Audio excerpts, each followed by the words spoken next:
Para kanca DSK diantos pangrojongna kanggo nanjurna channel Radio DSK FM Official. Hatur nuhun.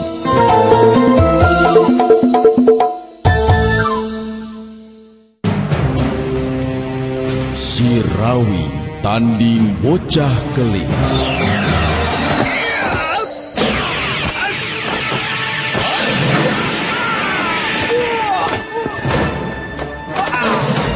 Si Rawi tanding bocah keling. Dongeng Sunda Roman Silat nu ngajujut lagu mapai rundayan carita. Tandangna jawara pilih tanding nu ketelah Si Rawi.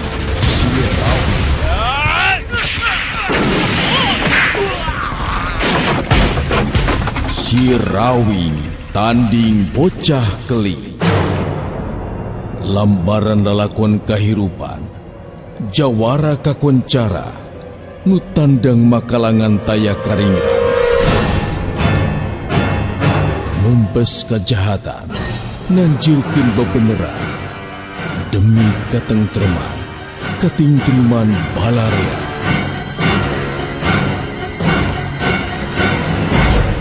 Si Rawi tanding bocah keling.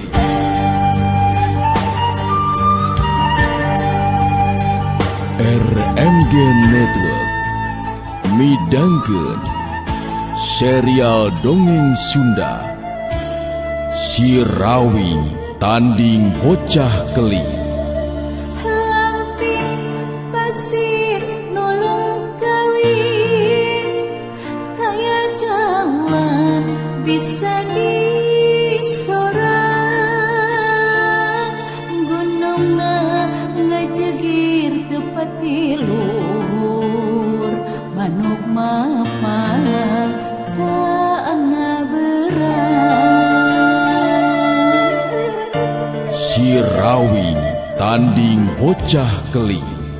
Naskah Yasana Yat R, panutur catur Mang Inoy, pangreka sora Dery Sanjaya, pangreka musik Rendika MG, pangjejer gawe Dewi Miranti, produser ajang Gita Noviana, produksi RMG Record.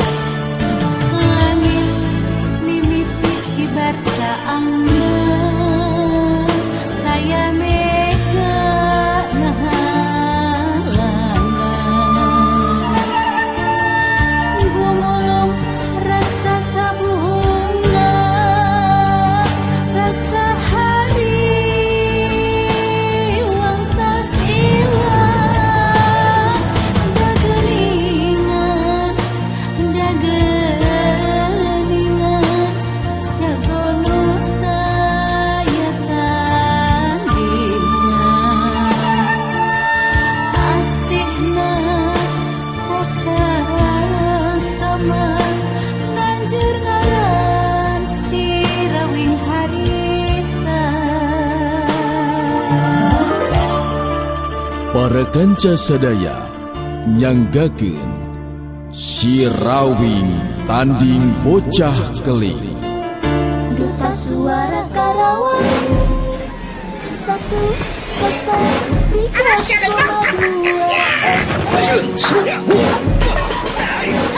Dina ramo-ramo leungeun si keling kaluar hawa sakti anu ngandung hawa panas turun kana awakna Kirembong. Gerakan-gerakan si keling kawilang aneh, malah teu bisa diduga ka mana arahna, ngajadikeun Kirembong kalabakan dina ngabendung atawa ngimbangeunana. Sanajan Kirembong usaha satekah pola sangkan dirina ulah nepikeun karubuh ku si keling, tapi jurus Jariji Sakti memang jurus andalan si keling salila ieu. Tandang si keling beuki garang jeung bayangan geus teu bisa ditawar deui. Kirembong ngajaul awakna ka tukang lantaran kaget. Sabab ramo-ramo leungeun si keling ngarah kana urat-urat penting dina anggota badana. Korowotan, jembelan, tenggelan, jambertan, ngaruntuy silih susul tur teu bisa dibendung deui ku Kirembong. Cebrut, cebrut, cebrut. Kirembong geus teu bisa nyangga pulia, harita rubuh nang karak bengkang dina lemah jadi korban kehebatan jurus ampuk jadi Jisakti. Saraswati sanajan lumpuh teu bisa naon-naon, tapi ari panon ejeng pikiran mah tetep normal. Beki kabandungan ayeuna mah yen si Keling teh bocah anu susah diimbangan pangartina, buktina Ki Rembong rubuh deui ku si Keling. Si Keling nangtung nulak cangkeng bari seserian bangun anu suka kacida ningali Ki Rembong rubuh ngabebengkang dina lemah. Yang aing oge tadi kumaha Rembong? Maneh moal kuat euy ngalawanan aing mah. Ayeuna kalakang ngagoler geuningan. Kuat kene mana Rembong? Coba sia lamun maneh kuat, gerah hudang sia sok euy, hudang sia. Gempar dina waktu harita ngagolerkeun heula Saraswati dina luhur taneuh, puguh dina kaayaan teu walakaya. Saraswati teu bisa naon-naon. Gempar terus lempang ngadeuketan ka Ki Rembong. Oh, percaya Ki Guru, si Keling memang bocah sakti anu bakal bisa ngawujudkeun kahayang urang Ki Guru. Nyata ngalah jiwana si Rawing. Uring yakin si Rawing tangtu bakal ajal ku si Keling Ki Guru. Ki Rembong ungeuk bari nyengir nahan ka nyeri, terus nembalan lalaunan. Memang bener Gempar, si Keling memang luar biasa. Si Rawing pasti paeh ku leungeun si Keling. Hebat ta bocah teh. Kula bener-bener teu nyangka euy Gempar. Beak ena merasa kepanasaran deki. Seperti nu karanapan ku kuring oge kitu pisan apanan. Si Keling memang bocah anu bakal jadi jalan laksananan kahayang urang Ki Rembong. Saterusna kumaha ye maksud Ki Rembong? Nah harek saperti kuring milu ngahijikeun deui jeung Ki Jarasuki. Wah, nya lamun kitu mah taya bayana Gempar. Memang pikeun ngawujudkeun kahayang urang. Males kanyeri kenuaran si Rawing. Tadi jalan euy, kajaba ti kudu kitu carana. Syukur atuh lamun kitu mah Ki Rembong. Hartina urang sapamadegan jeung babarengan. Heh, Keling. Kade deuleu euy. Gempar tembong dina waktu harita ngagupaikeun leungeunna ka si Keling. Cermat, ceuleuh. Si Keling nyaho-nyaho geus aya di gigireun Gempar. Aya naon euy? Maneh ngagupayan ka aing. Tadi nama lamun lain guru maneh, kuing dipaehan ka si Rembong teh ye. Rek naon maneh Gempar? Oh, kieu ya Keling. Ieu Ki Rembong teh jadi balad urang ayeuna mah. Malah bakal milu ka tempat urang. Jadi kaayaan Ki Rembong kudu dipulihkeun heula ieu diubaran Keling. Apanan urang teh jadi balad ayeuna mah. Da ieu oge apanan ngan ukur silih uji pangarti lin. Jadilah lamun kitu mah si Rembong taluk merenannya ka aing. Dengan naon dari maneh taluk mah. Pokona aing mah ngabuktikeun we ka maneh si Rembong. Dan aing teh lebih jago bener teh. Bener, teu salah Keling. Tah jadi ayeuna mah pulihkeun heula ieu ubaran heula Ki Rembong. Geus kitu bawa balik tepungkeun jeung Ki Jarasuki. Engke kuring nyusulnya. Nah mana rek naon kitu? Ninggalkeun maneh euy. Teu ngarti uing mah. Maneh benten teu bareng balik jeung uing. Jadi kumaha maksud maneh teh ya Gempar? Gempar tembong dina waktu harita nyerenge seuri ka si Keling, puguh ngolepat hiji pikiran dina hatena. Teu lila terus nyarita deui ditujukeun ka si Keling. Oh kieu ya Keling. Itu si Saraswati anu dibawa ku urang, pan kudu diolok jeung dipangaruhan hatena, sangkan manehna sadar sorangan. Hartina dina ngaledanan urang teh ngagantikeun maasih, henteu asa kapaksa Keling. Kumaha lamun indung uing geus aya di imah ka pangiku si Aki, meureunan jadi dua euy. Nya teu leuwih alus ari aya duaan mah. Malah tangtu indung Keling nyatana si emak bakal atoheun bae nu aya, sabab aya baturna. Jadi si Saraswati rek dioloh heula nya kumaha karti teu Keling. Si Keling katingali ngahuleng sakedeung, teu lila terus ungeuk bari ngajawab. Nya kitu teu naon lah. Jadi uing balik ka jeung si Rembongnya. Tapi kudu dihudangkeun heula nya. Siga maneh deui barengan Gemparnya. Nya bener kitu Keling. Nu mah tak kubaran heula tuh Ki Rembong. Geus jag-jag terus balik duaan. Engke kuring nyusul ti tukang ti Panori. Si Keling sanajan nya bocah sakti, tapi tetep be budak kene, teu bisa maca naon maksud Gempar anu sabenerna anu boga karep manderikeun maneh. Katingali si Keling terus cingogok gigireun Ki Rembong. nempelkeun dua dampalengan anu katuhuna dina lebah dada belah kenca Ki Rembong. Si Keling memang bocah sakti anu luar biasa. Dina dampalengeunna kaluar hawa haneut anu ngaraksuk asup kana sakujur awak Ki Rembong. Duta Suara Karawang 103,2 FM. Beki lila beki kuat eta hawa. Anu akhirna Ki Rembong bisa ngarasakeun kanyerina beki ngurangan. Teu kudu lila ngadagoan, Ki Rembong geus asa pulih deui kakuatanana. Sabab si Keling bener-bener nembongkeun kaampuhanana mangsa ngubaran jeung mulihkeun kaayaan Ki Rembong. Dina waktu anu geus meunang ngira-ngira, si Keling cengkat nangtung tina cingogona bari nyarita ka Ki Rembong. Maneh geurah hutang Rembong. Mannya si gabolon, terus-terusan ngagoler euy. Atuh geus bongkotan masih keneh gigituan mah euy. Ki Rembong dina waktu harita ngoneal hudang, kanyerina memang geus ngurangan. Beuki yakin ayeuna mah pikeun manehna yen si Keling memang bocah sakti anu boga pangarti susah diukurna. Hebatnya an maneh Keling. Dewek bener-bener taluk jeung ngakur masa eleh ku maneh deuleu euy. Jadi moal kapalang lantaran hayang nyaksian si rawing paeh ku maneh.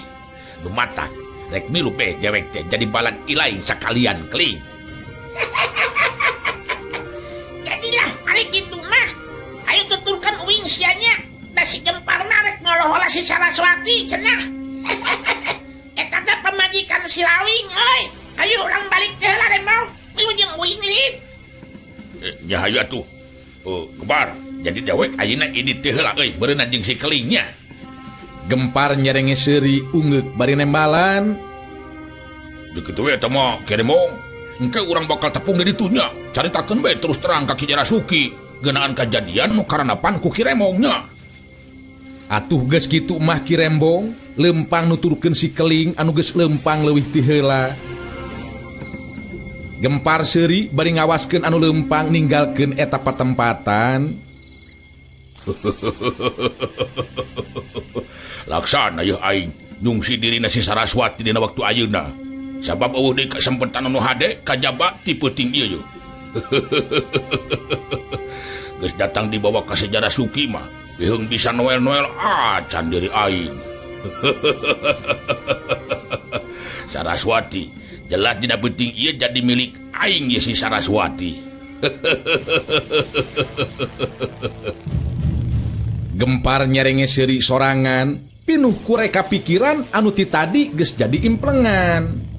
Sedengkeun Saraswati katingali harita merhatikeun Gempar, hatena geus bisa maca kana maksudna Gempar. Hanya kapisna. Diri aing penting ieu bener-bener teu bisa walakaya naon-naon.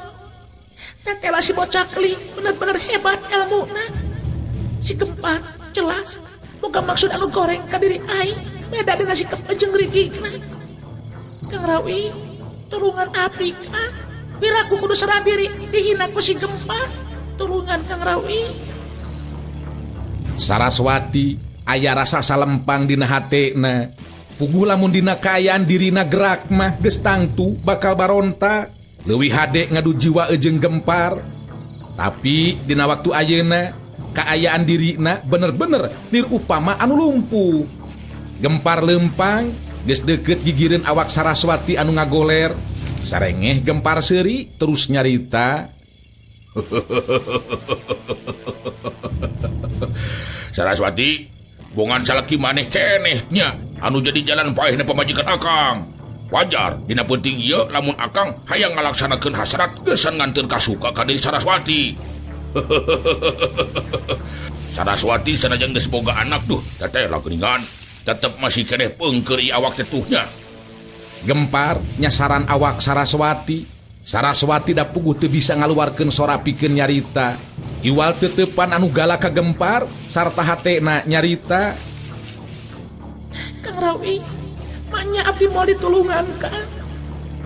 Diri aing bener-bener tertarima upama nepikeun ka kudu dihina ku si Gempar. Lebih hade aing pae tibatan kudu pasrah diri ka si Gempar mah. Saraswati sasambat dina hatena, sedangkeun Gempar seri iblis. Memang Saraswati henteu robah, beuki nambahan umur kalaka beuki geulis katingalina. Duta Suara Karawang 103,2 FM. Aya dua maksud pikeun Gempar pangna hayang ngagadabah kahormatan Saraswati dina waktu harita. Anu kahiji, itung-itung males kanyeri kasirawing sacara teu langsung. Anu kaduana, Saraswati jadi panemblehan kanyerina anu ceuk anggapanana mah narsiah nepikeun ka hanteuna teh lantaran gara-gara sirawing kene. Saraswati, penting ieu moal aya anu bisa ngahalangan kana maksud akang. Urang sorang bebarengan rasa kenikmatan di antara urang duaan. Rasa kabungahan pikeun akang, sabab bisa nyorang badan nyungsi diri Saraswati anu geulis. Gempar leungeunna beuki ngopepang, terus mangku Saraswati dipindahkeun ngagolerna dina luhur jukut. Saraswati iwal ti teutepan anu galak bari ngegel biwirna, hatena barontak tapi teu bisa gerak naon-naon. Kacipta ku Saraswati, upama dirina nepikeun ka disorang ku Gempar, tada teuing hina ejeng kotorna meureunan dirina. Kang Rawi, nah tuh bet mihang ninggalkeun pilemburan Kang. Anu akhirna ayeuna diri abdi menang musibat saperti kieu. Kumaha bae atuh peta abdi teh Kang, anu tetela geuningan bet teu walak kaya kieu. Kang Rawi, piraku Kang, abdi kudu jadi korban nafsu setan si Gempar. Saraswati hatena bener-bener jumerit sasambat kasirawing anu jadi salakina, sabab geus kabayang ku dirina upama dirina kasungsi ku Gempar geus tangtu hiji panghinaan anu luar biasa pikeun dirina. Sedangkeun Gempar nu memang boga rarancang ti tadi kene katingali suraseuri nu mubuh pikeun Saraswati mah teu beda ti seuri iblis.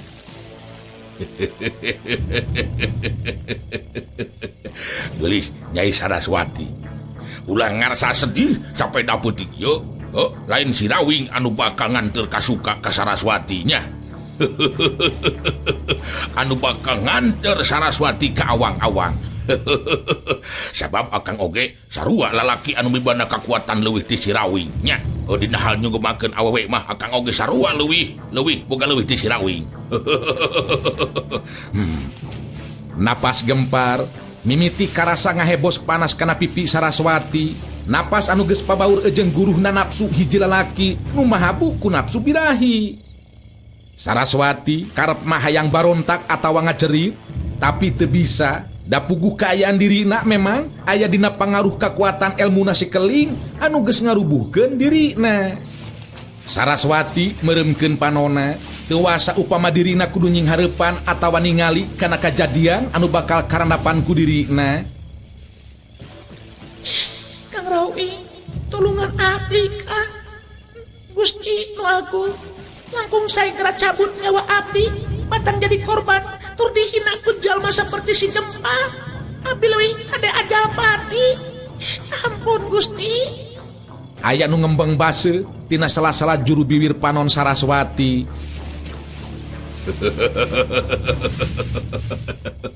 Saraswati, kahirupan si Gempar hancur lantaran gara-gara salaki anjeun anu ngaran si Rawing. Bongan salaki maneh anu geus jadi cukang lantaran. Wayahna lamun dina penting ieu dosa jeung kasalahan si Rawing kudu ditebus ku anjeun sia.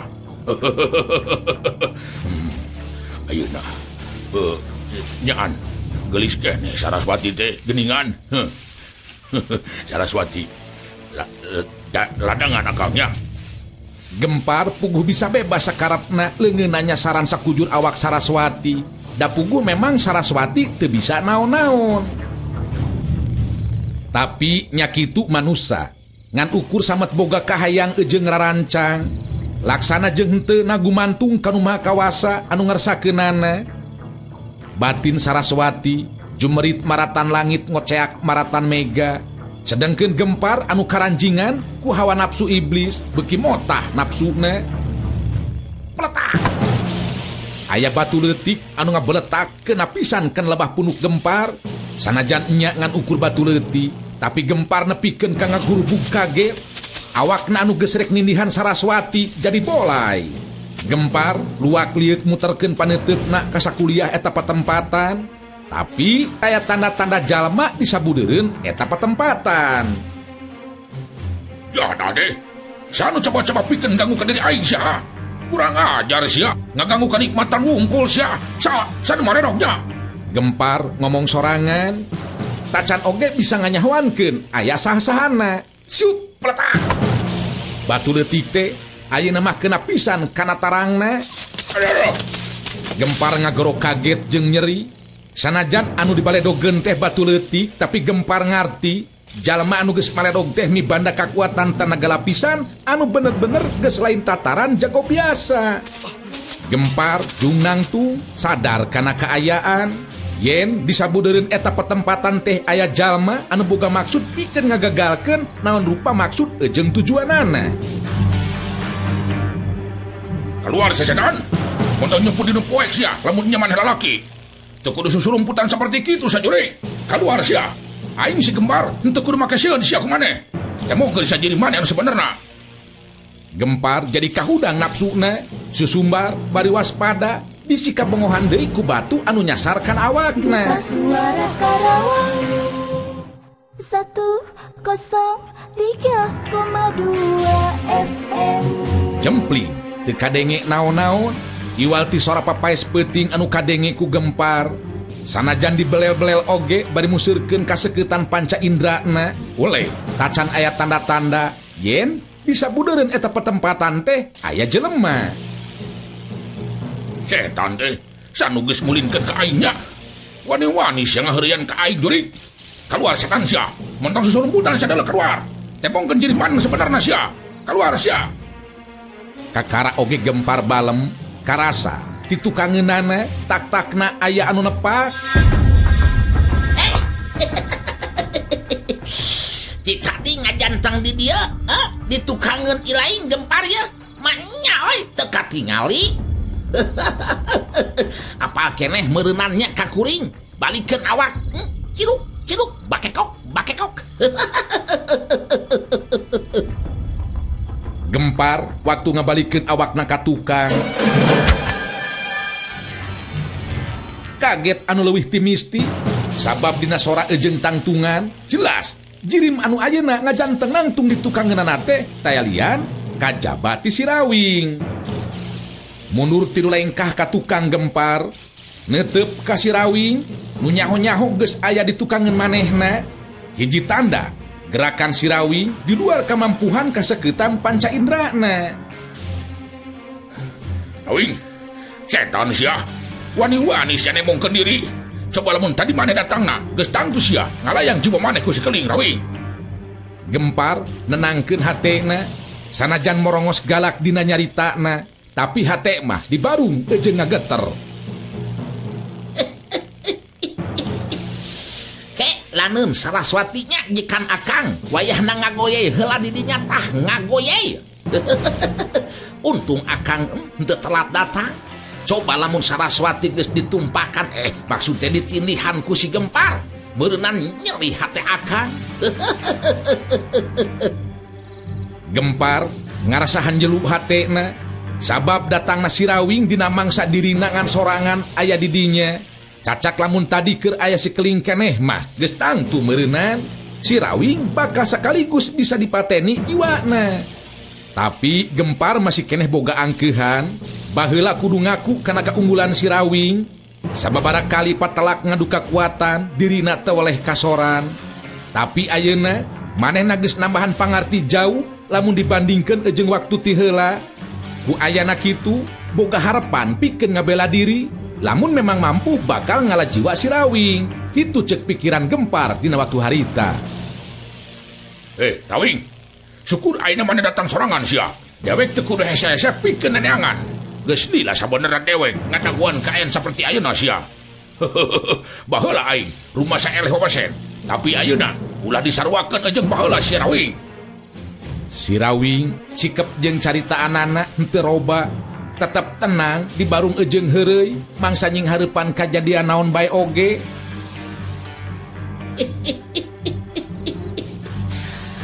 keur kuring mah syukur we ari masih keneh boga kawani mah Gempar. Ulah hayang ka pamajikan batur atuh euy. Pamali marukankeun teh. Yang teu kudu nyabit-nyabit bocah keling segala rupa. Nu penting ayeuna ieu rek kumaha urang. Bener teu? Bener teu? Gempar sadar kana kaayaan, dirina teu miharep kapiheulaan abar. Sro. Harita ngawangun pasangan, jelas dina tahapan jurus-jurus andalanana anu anyar, tutas elmuna nambahan.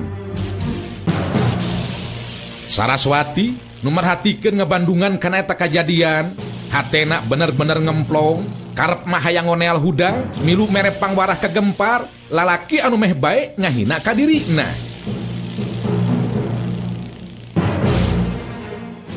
Si Rawing ciga anu ngarti kana kaayaan hate jeung perasaan anu jadi pamajikan, harita ngareret deui bari nyarita.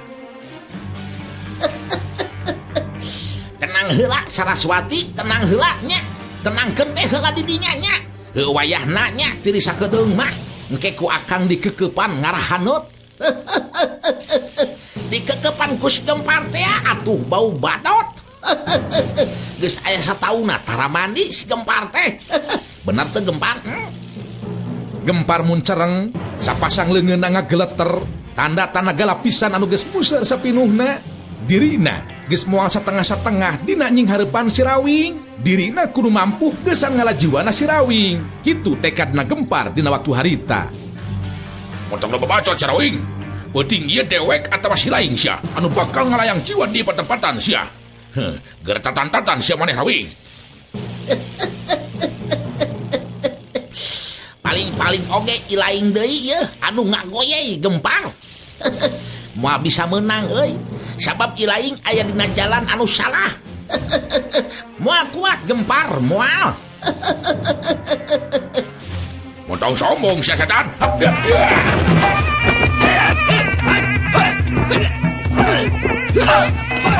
Gempar dina waktu harita langsung muka panarajangna ka si Rawing.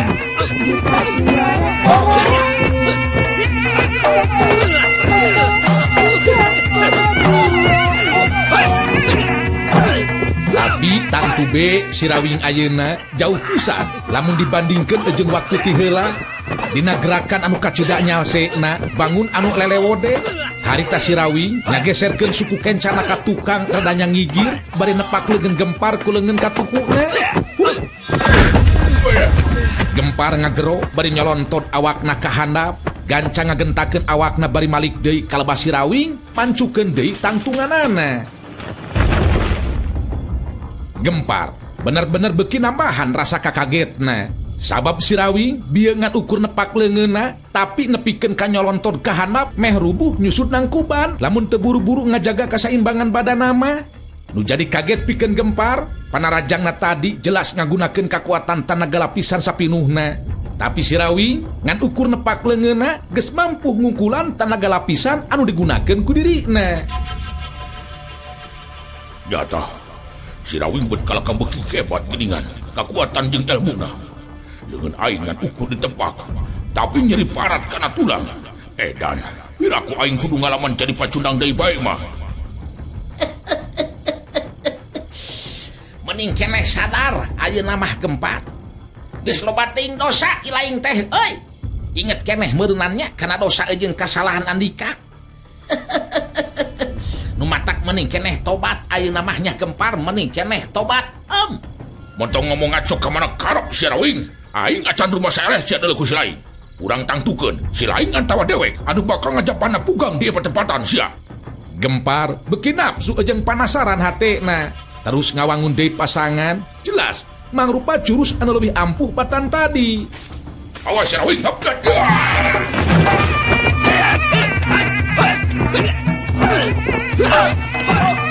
Gempar narajang deui leuwih hebat batan tadi. Upama jago biasa, piraku teu sawan jeung kasima ku gerakan Gempar harita. Sabab lain bae gerakan anak anu cepet, tapi nebarkeun angin tenggelan anu kuat.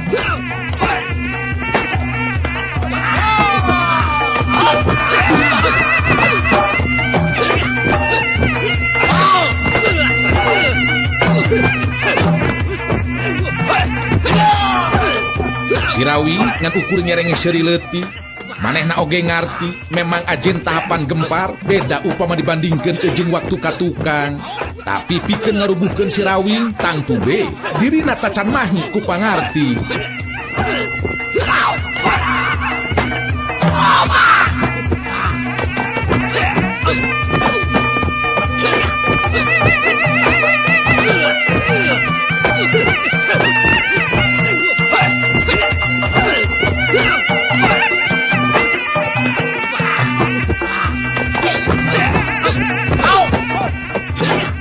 Sirawi seperti tadi dina kaayaan anu nyalset teu beda ti anu semu hoream siganate ukurna gilirkeun awakna saeutik ngan matak aneh panarajang Gempar teu bisa keuna kana sasaran.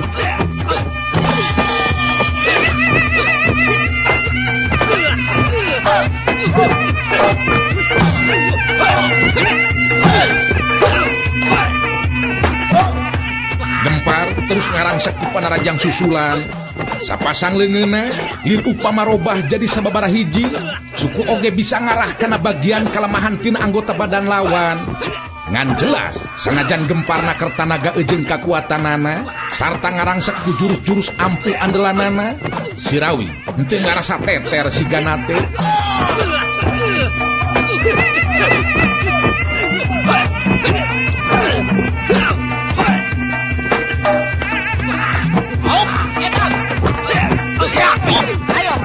Dina tata gerak jurus tunggal Pancar Sari Bayu mangrupa jurus-jurus utama tina ilmu panca tunggal ngajadikeun dirim Sirawi ngeuli upama anu leungit tina teutepan. Gempar kaget ningali gerakan Sirawi meme sadar kana kaayaan sapinuhna. Sirawi geus nibankeun leungeunna anu dieusi ku tanaga sakti tahapan tanaga lapisan anu geus tepi kana puncakna. Karasa ku Gempar waktu dua kali tenggelan Sirawi anu sok sanajan lalaunan tapi balukarna awakna lir upama anu disetrum celi jeung tonggong nanggal pisan. Gempar langsung ngajong jolong ka hareup awakna ngagedebuk nyungkur nang kuban geus teu bisa ngajaga deui kasaimbangan badanna. Gempar nyobaan rek ngoneal hudang terus gigideug bari nyengir nahan ka nyeri tapi tetep ngubeng ditinggalianana ray-rayan karoneng teu puguh. Bener edan Sirawi aing teh sangka bakal ngaranapan eleh deui. Bener sial deui bae aing. Menang sajongjongan mah Gempar acan bisa hudang deui. Sirawi seri leutik terus lempang nyamperkeun ka lebah Saraswati. Cingogok gigireun Saraswati bari terus nyarita. Hampura Raswati nya ku akang diantepkeun heula yeuh. Sok udang waras geulis. Karunya teuing tiris meureunannya. Sirawi katingali dina waktu harita mencet urat-urat penting dina sakujur awakna Saraswati anu jadi pamajikanana. Ramo-ramo leungeun Sirawi lir upama anu ngandung hawa mujijat. Sabab teu lila katingali Saraswati bisa pulih deui tina kaayaanana anu lumpuh tanpa daya. Teu kawawa bakat ku Bungah Ejeng Bagja, Saraswati gabruk ngarangkul ka Sirawi anu jadi salakina.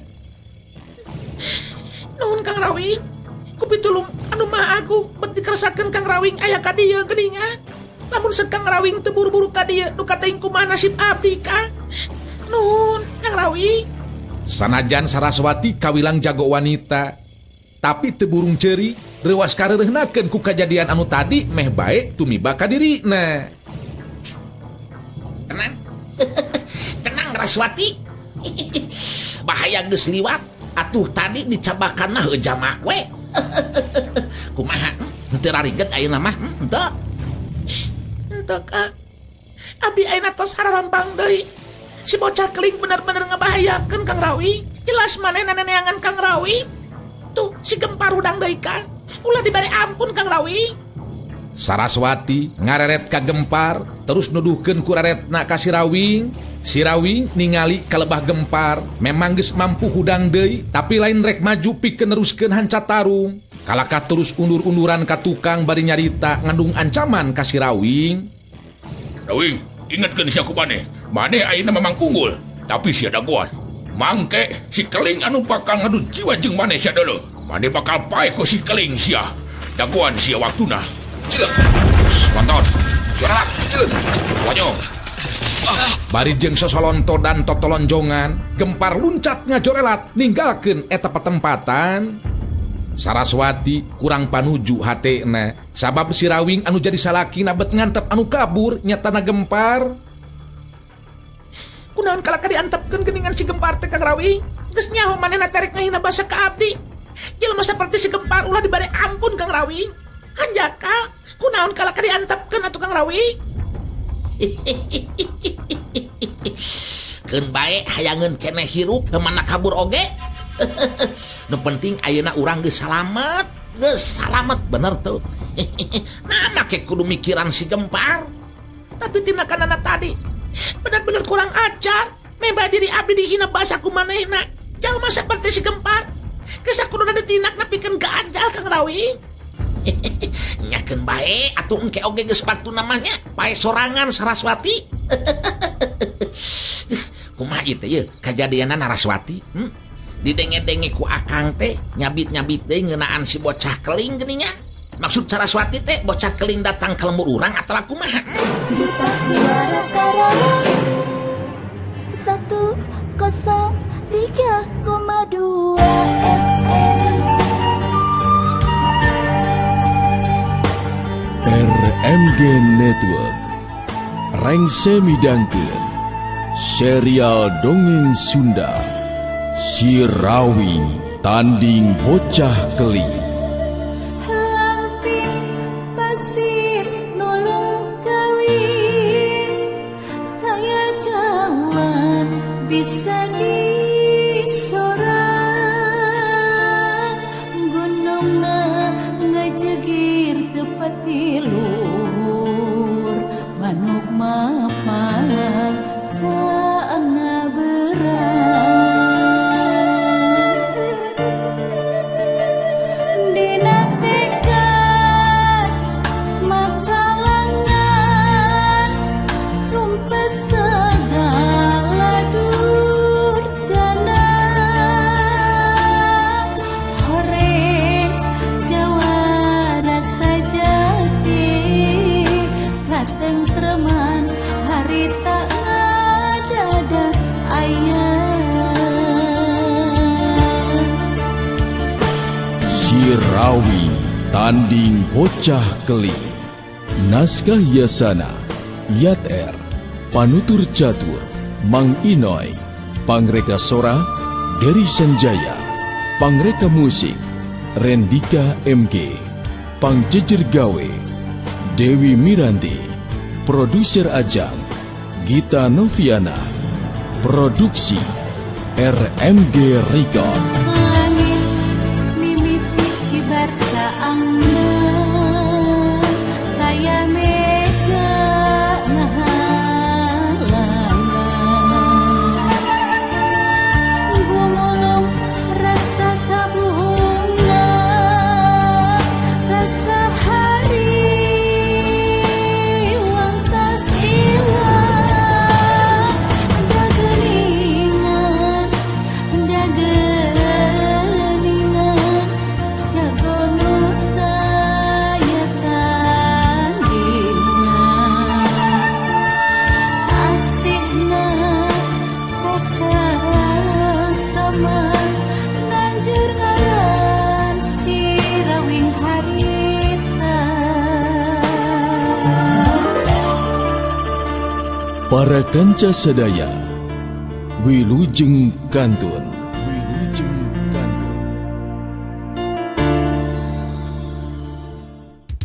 Duta Suara